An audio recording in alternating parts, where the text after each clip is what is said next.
today. So healingbrush_1 on your desktop. So please do open that up. And I'm going to walk you through the steps on how to set that wild boar free. And this is what you should all see in front of you. And I am going to use a tool called the Spot Healing Brush in Photoshop. Have you guys ever used the Spot Healing Brush before? No.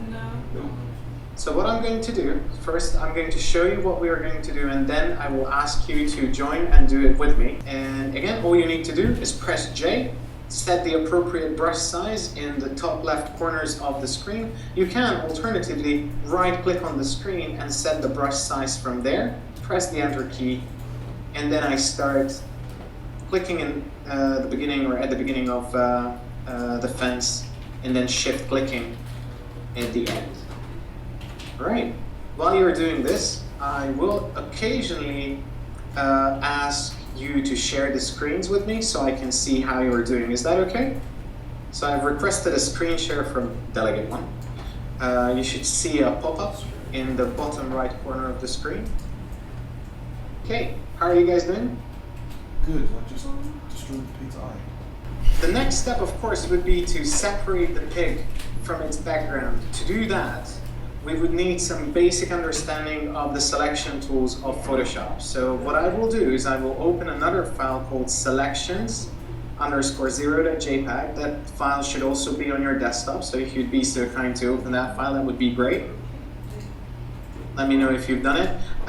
You will see that Photoshop actually opens the two files at the same time. So you will have a little tab on the top that will allow you to switch between the two files. I will walk you through all the different kinds of selection tools in Photoshop. This will be very, very useful later on, trust me.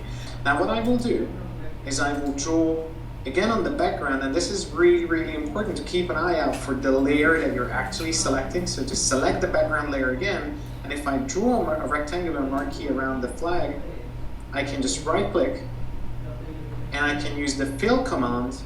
I can also use edit and fill from there, and I can use content aware as my fill type, which means that Photoshop will look at the neighboring pixels, will identify repeating patterns, and will fill my selection with the repeating patterns. So I can get rid of the flag from this picture. I don't need to worry because I've already put the flag on another layer. So I can now turn the flag on or off.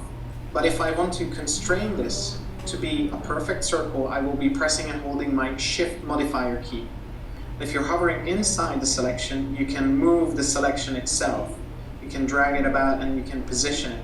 Again, I will position it and I will copy and paste the selection. So I will have the orange dot on its own single layer. And now I can go right click, fill, content aware, let go, and the dot is also gone.